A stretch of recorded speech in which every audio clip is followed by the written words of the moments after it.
Premier problème, comment on commence un morceau? Quel est le mythe numéro 1 des arrangements, selon vous? Le mythe numéro 1 que j'entends là, régulièrement, puis peut-être que vos amis en parlent aussi. Quand on fait un morceau, on commence avec quoi? Je commence avec le milieu, la note, à peu près. Nice. Le mythe que j'entends, c'est quand je commence un morceau, je commence avec le début, puis je termine avec la fin. Ouais. Puis, en développant, je vais éventuellement trouver quelques réponses à mon problème de départ. Alors que c'est complètement l'opposé. Je te dirais que mes blocages actuels, c'était pas les blocages que j'avais il y a 5 ans. Puis ce qui était facile avant devient difficile maintenant. Le problème, quand on fait de la musique depuis très longtemps, les gens ont souvent l'impression quand plus t'en connais, tu deviens satisfait de ta musique. C'est au contraire, c'est que plus t'en connais, plus tu vois les choses qu'il y a à faire, les choses à corriger. Quelqu'un qui fait de la bouffe depuis super longtemps, il se contente de moins en moins de choses, d'ingrédients de basse qualité puis de techniques un peu boboches. Il va toujours essayer d'avoir le mieux. Et quand tu arrives à un niveau d'expertise où tu es très, très, très en contrôle, moi, dans mon cas, je deviens extrêmement pointueux sur des détails qui sont pas importants. Puis ça devient une distraction. D'ailleurs, je fais un atelier cet après-midi où je vais vraiment discuter de ça. Ce qui est distraction, ce qui est information, on est complètement toujours entre les deux. Ben, je pense que le blocage le plus récurrent que j'ai quand je produis, c'est d'essayer de mettre ce que tu fais un peu dans une boîte, d'essayer de te conformer soit à un style ou un label ou etc. Ce qui va le mieux souvent, c'est ce qui fait le meilleur résultat, c'est quand tu te laisses plus aller puis que tu juges pas trop ce que tu fais. Des fois, on juge un peu ce qu'on fait au fur et à mesure qu'on le fait qu'on fait « Ah non, ça c'est pas bon ». Mais des fois, il faut juste se laisser aller à fond, essayer des trucs improvisés, puis c'est là qu'à un moment donné, il y a une espèce de magie qui se crée. Fait que je pense que le plus gros blocage, c'est d'avoir une espèce de jugement sur ce que tu es en train de faire, pour faire comme « Ah non, c'est pas bon ». Des fois, je pense qu'il faut que tu pousses l'idée un peu jusqu'au bout, tu essaies des affaires, puis à un moment donné, ça donne quelque chose. Souvent, j'ai l'impression que puis vu que je suis nouveau avec la musique électronique, on dirait que c'est ça qui me fait choisir certains gears par rapport à certains autres genres de gear. Je pense que c'est la complexité de la patente, parce que tu peux te perdre genre à juste plugger puis tourner des knobs, puis à un moment donné, tu n'as rien fait. T'sais. Moi, je travaille beaucoup par saison. L'été, je suis très occupé à travailler sur des événements, puis j'ai une job aussi, puis maintenant la petite famille. Donc, je dirais que c'est plus de soit me donner un coup de pied dans le derrière, de dire, gars, la saison pour moi de prod qui est un peu plus l'hiver commence. Donc, c'est vraiment à ce niveau-là. J'ai été en break pendant, mettons, 4 mois. Fait que là, j'ai des idées fraîches à mettre, pas sur papier, mais dans mon ordi.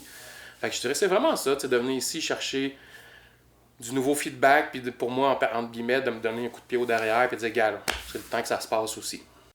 En ce moment, j'ai terminé un album au printemps. J'ai pas été vraiment capable de terminer de musique depuis. Okay. La raison est que en ce moment, c'est pas un blocage, c'est un questionnement sur qu'est-ce que je fais après. J'ai fait 22 ou 23 albums à date. J'ai pas envie de me répéter ad nauseam. J'ai vraiment envie de... J'ai envie de décider, OK, il y a un utilitaire à cette musique-là, puis ça va être quoi? Puis en ce moment, je n'ai pas encore trouvé la réponse, mais c'est un blocage, mais c'est pas... pour moi, un blocage, c'est quand ça devient un problème. Genre, t'es pas capable de finir un morceau. Ça, c'est un problème. Mais quand c'est un blocage artistique, parce que tu es en réflexion, moi, je pense que c'est pas un blocage... C'en est un au niveau productif, mais c'en est pas un en termes d'émotions négatives. J'ai commencé comme ça. Je pense qu'on était dans le milieu. J'ai construit. Mais en même temps, si tu élimines tout ce que tu sais qui est là du début à la fin. L'atelier que je propose aujourd'hui s'appelle l'architecture d'un morceau. Et l'accent va sur un point bien important qui est la résolution de problèmes. Combien de fois vous avez été dans le studio, ce matin-là, tout va bien, vous êtes réveillé, vous êtes de bonne humeur, vous avez fait votre petit jogging, votre gym, vous avez pris votre café, vous avez mangé vos toasts, là, vous êtes dans le meilleur mood, tout va bien, c'est le moment que je m'en vais dans mon studio, je rentre là, j'allume tous mes trucs, je m'assois devant Ableton, je pars. Ça marche pas, il n'y a pas de son. Fuck! Je dis check, il y a une affaire. Bon, ok, j'ai réglé le problème. Mais un truc, ça sonne pas bien, il y a une affaire qui est weird, je déconnecte, je connecte. Fuck! Ça marche pas! Ok, bon, ok, j'ai réussi à trouver, c'est telle affaire. Il faut que je réinstalle des drivers, Là, je reviens encore, je repars ça, j'ouvre le synthé. Tabarnak, ça sonne tout croche, puis là, tu gosses encore, ça marche pas. Y en a-tu un qui s'est déjà arrivé? Chaque jour. Presque. Hein? Presque. M'arrange pas plus que ça arrive. Ça, c'est l'ennemi numéro 1 de la création. C'est l'ennemi dans lequel on se perd. C'est cette espèce de boucle dans laquelle on tombe, qui est l'antipode de ce qu'on veut atteindre. C'est ça marche pas, c'est pas ce que je voulais, j'aime pas ça, c'est pas le genre de journée que je voulais faire un loop, ça marche pas, puis là on tombe là-dedans, puis finalement l'heure passe, on n'est pas dedans, on a fait des trucs, il n'y a rien qui sonne comme on veut, on commence à se décourager de faire de la musique. Déjà vécu ça? Ouais, hein? Moi ça m'arrive aussi de temps en temps. Alors, mon constat, c'est que j'étais beaucoup plus au service des gens que dans la première retraite. La première retraite, j'expérimentais comment ça se passait. Puis celui-ci, je suis plus animateur, je suis plus au service des gens. Et je les vois être tous très productifs, très plongés dans le plaisir de créer. Et je trouve ça génial. La première des choses, c'est éliminer les distractions et d'être capable de voir quand est-ce que le cerveau cherche de l'information puis quand est-ce qu'il est distrait. Ça, c'est le principal objectif quand tu fais de la musique. Puis ça va s'appliquer au processus de faire un morceau. Alors, faire un morceau, c'est une résolution de problème.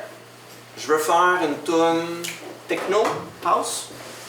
Hein? Oui? Non? Oui? Des fois, c'est pas. Oui, des fois, ok. Bon, on va faire une tune comme breakbeat. Ok. Je commence par quoi? Est-ce que je commence par un kick? Je commence par une bass? J'ai rien devant moi. Est-ce que je prends un plugin puis j'explore? Est-ce que je commence à choisir des sons? Qu'est-ce que tu fais dans ce temps-là, toi? Ça dépend. Soit je prends un instrument, je jam avec, soit je prends un sample. Ça dépend vraiment. OK. OK, je sais jamais trop par où commencer en fait. Ah bon, ben, fait que tu comprends ce que je dis, hein, ouais. Mais si tu fais le contraire, tu trouves de quoi qui t'inspire, puis après ça, tu fais le genre.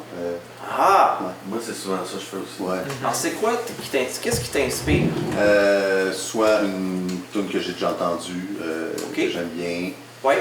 Mais souvent, pas nécessairement essayer de refaire le même genre, mais juste l'émotion qu'il y a dedans. Oui. Puis l'espèce de truc dans cette tune-là qui m'attire, j'essaie de le refaire, puis ça ne pas tout pareil comme l'autre. Puis après ça, puis je me barre pas dans le house ou le techno. Là. Même seulement, même si j'essaie de faire du techno, ça c'est pas. Excellent, excellent. Ce qui est drôle, c'est que moi, on dirait que j'ai pas ce drive-là. Peut-être parce que je suis en mode d'être au service des gens, mais j'ai moins la drive de créer. On dirait que je suis plus, j'ai envie de butiner socialement, d'écouter les découvertes des autres, répondre à des questions. Ce matin, je voulais travailler sur parce que j'écris pour mon blog, alors je veux mettre des notes sur la retraite.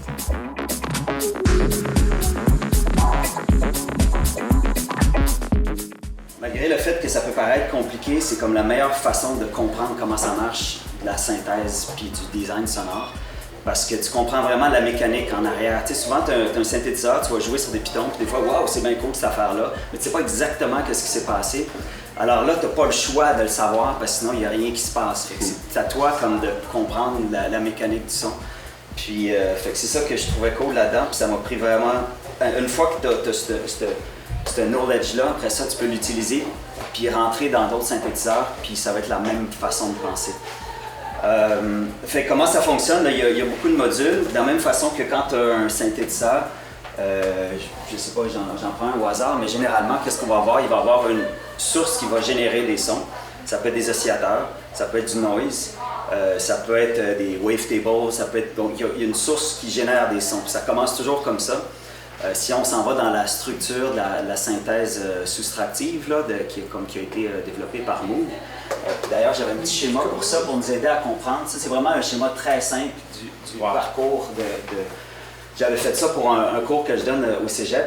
C'est vraiment très simple, c'est vraiment la base, mais comment il faut comprendre la synthèse soustractive, puis pourquoi on appelle ça soustractif, c'est que tu pars d'un son que tu génères qui a beaucoup de fréquences. Puis dans les sources, hein, généralement, ce qu'on va avoir, on peut choisir notre tone sonore, on va avoir un sine, on va avoir un sawtooth, on va avoir un pulse, on va avoir un triangle. Puis dépendamment de celui que tu vas choisir, il va y avoir différentes harmoniques que tu vas aller trouver là-dedans.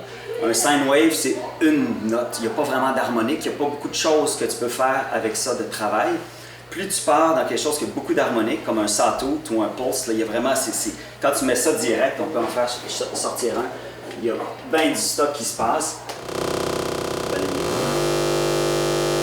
Comparativement à un son comme ça qui est vraiment très très doux. Et donc, plus ton son est riche en harmonique, plus tu vas être capable de soustraire, de faire la soustractive puis le découper. Moi, je vois vraiment ça comme la sculpture, c'est pareil. Tu pars d'un bloc de marbre, par exemple, puis là, tu le découpes puis tu l'organises comme tu veux. Donc, plus ta matière brute est grande, plus il y a moyen de la travailler. Puis, essentiellement, il y a deux façons principales. Ça peut rentrer dans des trucs plus compliqués, mais pour travailler. Premièrement, tu travailles, moi j'aime bien dire en largeur puis en hauteur. Tu travailles tes fréquences, fait qu'un filtre, à quoi ça sert? Ça sert à limiter tes fréquences. Donc si tu pars avec je sais pas moi, un sawtooth, tu as beaucoup de fréquences là-dedans. Donc le filtre, qu'est-ce qu'il va faire? C'est qu'il va limiter, va découper. Là, toi, tu dis, moi je veux ce type de fréquence-là. Puis de l'autre côté, ton VCA, donc amplitude, il va sculpter de l'autre côté, c'est-à-dire qu'il va enlever de l'amplitude, fait que de l'intensité sonore. Fait qu'intensité sonore puis fréquence, c'est comme les deux paramètres de base dans cette mentalité-là, qui est la mentalité aussi, on dit East Coast, hein? Peut-être vous avez déjà vu ça, comme le Haut Coast qui est là. C'est la mentalité de Buchla de l'Ouest. Hein? Il y a eu deux développements de synthétiseurs. Il y a la technique Moog qui est plus la synthèse comme ça, puis le West Coast qui va plus être du wavefolding et des choses comme ça. Bref, on ne rentrera pas là-dedans, mais ça, juste cette base-là, c'est vraiment la chose la plus... n'importe quel synthétiseur, après ça, t'arrives puis ça va être une structure comme ça. Comme quelques trucs de base, c'est déjà qu'en partant, ça va vous aider à vous orienter pour vos médias sociaux. La mauvaise nouvelle en partant, c'est que ça prend du temps. Puis bien faire ça, ça prend quand même un certain effort. Puis, ben, ultimement, le temps que vous mettez là-dessus, c'est du temps que vous ne mettez pas à produire de la musique. Mais bon, il y a quand même une astuce là-dedans. Si vous regardez par exemple, je vais vous montrer. Ça, c'est sur mon SoundCloud. Vous voyez ici, j'ai tous les liens vers les 12 millions de plateformes. Ça, c'est moi, il y a quelques années, qui me suis dit, hey, il faut vraiment que je sois sur tous les sites. Parce que de même, je vais être vu par plus de monde. Mais c'est vraiment pas une bonne façon de faire. Surtout si vous ne voulez pas passer trop de temps sur vos médias sociaux, mieux vaut focuser sur moins de plateformes, puis le faire comme du monde, que de s'éparpiller, puis d'essayer d'être partout, puis de faire rien correctement. Fait qu'en partant, si vous ne voulez pas avoir à passer tout votre temps à ne pas faire de la musique et être juste sur les médias sociaux, focussez sur des plateformes que vous apprenez à comprendre les codes, à apprivoiser, à aimer, à la limite, sur lesquels vous allez interagir quotidiennement. Ça va être beaucoup plus simple que de s'éparpiller comme j'ai voulu faire un moment donné, puis un moment donné, il y en a plein là-dedans comme que finalement tu les négliges, ça dépérit, puis tu ne peux pas chercher de following, d'interaction là-dessus, rien. Donc, première astuce, ne pas s'éparpiller, puis mieux vaut focuser. En partant sur quelle plateforme tu vas décider de focuser, bien, juste savoir un peu, c'est sûr que nous on fait de la musique, fait que tu veux pouvoir partager ta musique. En partant, bon, c'est sûr que j'imagine que vous allez être sur SoundCloud, ça vous fait une place pour héberger votre musique, mais sachez que la plateforme numéro 1 au monde pour la musique en ce moment, plus que Spotify, plus que n'importe quelle autre plateforme, c'est YouTube. C'est là qu'il y a le plus de musique qui s'écoute actuellement. Puis c'est un peu comme contre nature de penser que c'est là que les gens écoutent de la musique, mais Il y en a beaucoup qui s'écoutent là, fait que ça peut être une bonne place pour mettre votre musique. Un hébergement qui est 100% gratuit. Plus que vous pouvez le faire sur SoundCloud. Fait que ça peut être une bonne idée de vous faire un channel YouTube pour mettre votre musique dessus. Puis vous pouvez l'avoir en assez bonne qualité aussi. C'est la première fois que je donnais un atelier comme ça à un groupe d'artistes. J'avais déjà donné des conférences par contre, là, un peu sur ce sujet-là. Pas exactement, là, mais connexes. Donc j'avais un peu l'habitude. Mais là, c'était le fun de voir justement les questions plus spécifiques qu'un groupe de musiciens pouvait avoir.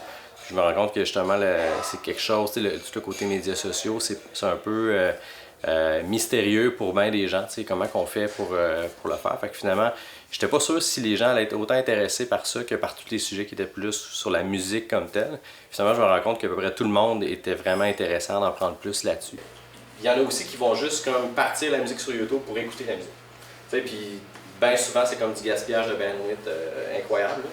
Mais combien de gens vont se faire partir de YouTube juste pour avoir la musique qui joue chez eux ou sur leur téléphone ou whatever, sans nécessairement regarder le visuel. Vous pouvez aussi héberger votre musique avec juste la pochette ou avec juste... Il y en a beaucoup comme ça, juste la pochette, l'album complet. Exactement, puis même que YouTube aujourd'hui va être un peu un agrégateur. Quand tu vas avec il y a certains distributeurs de musique, quand tu publies ta musique, mettons sur Spotify, sur iTunes, etc., ils vont aussi l'uploader sur YouTube. Comme la musique que les gens peuvent écouter. Puis quand votre musique elle est sur YouTube, même si c'est dans une vidéo de quelqu'un d'autre, YouTube va détecter que c'est ta musique, surtout avec un distributeur moindrement connu. Puis tu vas recevoir des redevances. C'est comme un quart de millième de milliard de cents, mais quand même. C'est quand même legit. Donc, première chose aussi de pas s'éparpiller, mais ensuite se rappeler que toutes ces plateformes-là sont éphémères. Y a-t-il des gens qui sont sur MySpace encore? Toi? Oui, moi. En fait, c'est un vieux profil. Il faut s'assurer de ne pas nécessairement tout mettre nos œufs dans le même panier nécessairement. Pas nécessairement être partout, mais ça peut être intéressant aussi quand même garder une présence qui nous appartient, soit un blog ou un site web. Au moins, un endroit où les gens peuvent trouver toute votre musique, les liens vers vos événements, ces choses-là, la base. Parce que, ultimement, toutes les plateformes sur lesquelles on est aujourd'hui vont toutes mourir éventuellement.